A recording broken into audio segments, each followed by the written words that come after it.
हिमाचल प्रदेश के व्यावसायिक शिक्षकों ने सरकार के खिलाफ मोर्चा खोल दिया है। व्यावसायिक शिक्षक संघ ने व्यावसायिक शिक्षा से कंपनियों को बाहर का रास्ता दिखाने की मांग की है। संघ ने सरकार को 1 महीने का अल्टीमेटम दिया है। अगर सरकार उनकी मांगों को नहीं मानती है तो व्यावसायिक शिक्षण शिमला में सरकार के खिलाफ हल्ला बोल देंगे। के पास है, परंतु दुख की बात यह है कि सिर्फ कंपनियां एक ही कार्य कर रही हैं, जो कि सैलरी देने का, और बाकी कार्य सारा हमारे व्यावसायिक शिक्षकों पे है। हमें खुशी भी है और गर्व भी है कि हमारे व्यावसायिक शिक्षक स्कूल लेवल पर बहुत अच्छा कार्य कर रहे हैं और ये जो वोकेशनल एजुकेशन है इसको काफी आगे लेके गए हैं।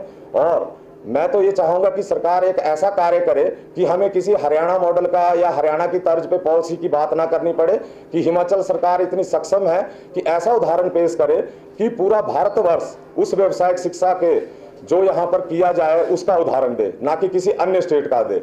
और मैं चाहता हूं कि इतनी सक्षम हमारी सरकार भी है और डिपार्टमेंट भी है कि एजुकेशन डिपार्टमेंट में व्यावसायिक शिक्षा को आगे लाने का प्रयास किया जाए। अब जो हिमाचल ने कई आयाम स्थापित किए हैं, जैसे न्यू एजुकेशन पॉलिसी में 220 में पहला राज्य बना था Himachal new education policy adopt करने वाला।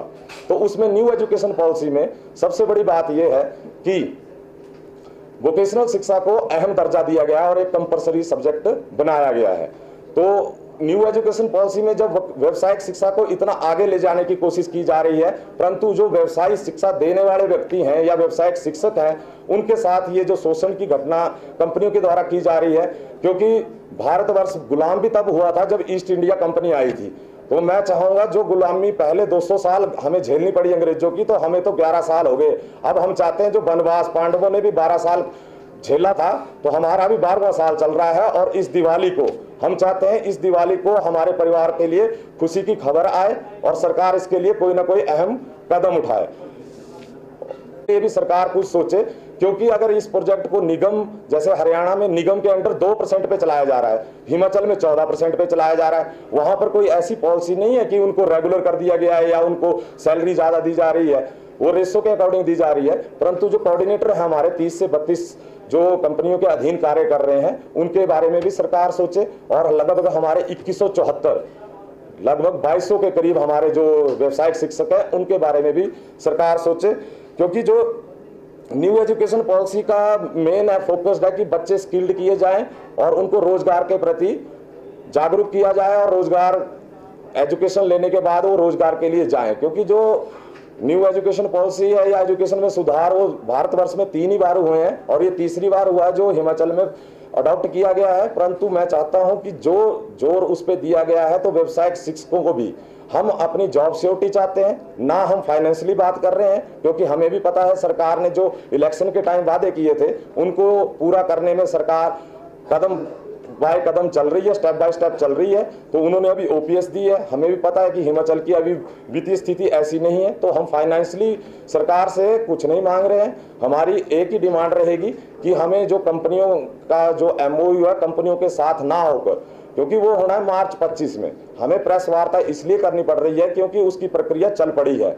तो हमारा सरकार से पहले भी सरकार ने सुनी है, क्योंकि ये हिमाचल का जो प्रोजेक्ट है और एजुकेशन पॉलिसी जो अडॉप्ट की है, तो ये हिमाचल के ही सरकारी स्कूलों में ये प्रोजेक्ट चला हुआ है। हम भी हिमाचल के ही नागरिक हैं, हिमाचल के बच्चे हैं, हिमाचल के बच्चों को ही हम शिक्षित कर रहे हैं। तो हम चाहते हैं कि सरकार इसके प्रति गंभीर हो।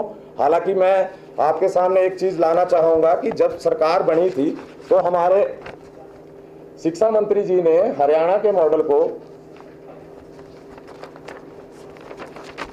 बेटर लगाए, परंतु मैं चाहूंगा कि हरियाणा से बेटर, क्योंकि हिमाचल जो भी करता है वो हिमाचल का रोल मॉडल के रूप में पूरा भारतवर्ष देखता है।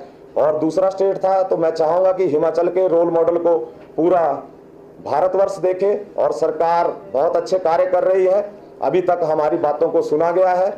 अब मैं चाहूंगा कि सरकार इस प्रोजेक्ट को कामयाब बनाने के लिए, क्योंकि व्यावसायिक शिक्षक जमीनी स्तर पर तो बहुत अच्छा कार्य कर रहे हैं और हमारे बच्चे स्किल्ड होकर अच्छी अच्छी नौकरियों में जा रहे हैं, जो कॉलेजों में जा रहे हैं वो भी नौकरी के लिए अच्छी कंपनियों में जा रहे हैं। परंतु अब बात आती है कि व्यावसायिक शिक्षकों का भविष्य निर्धारण करना सरकार के हाथ में, विभाग के हाथ में है।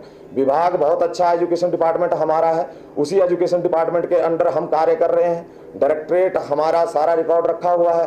तो हम चाहते हैं कि सिर्फ कंपनियों को बाहर किया जाए, इसके लिए हमारा सरकार से आग्रह रहेगा और हमारा परिवार दिवाली में कोई अच्छी खबर सुने और हमारा वनवास भी खत्म हो, इसी उम्मीद के साथ मैं अगला हमारे जो सचिव हैं हमारे प्रदेश के नीरज बंसल जी। हिमाचल प्रदेश में विभिन्न स्कूलों में चल रही है।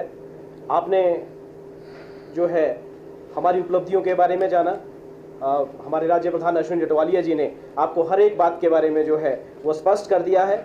उससे पहले मैं आगे बढ़ूं, मैं पत्रकार बंधुओं से कहना चाहूँगा कि आपने हमेशा व्यावसायिक शिक्षा की आवाज़ को बुलंद किया है और उम्मीद करते हैं कि आने वाले समय में भी आप इसी तरह से जो है कार्य करेंगे।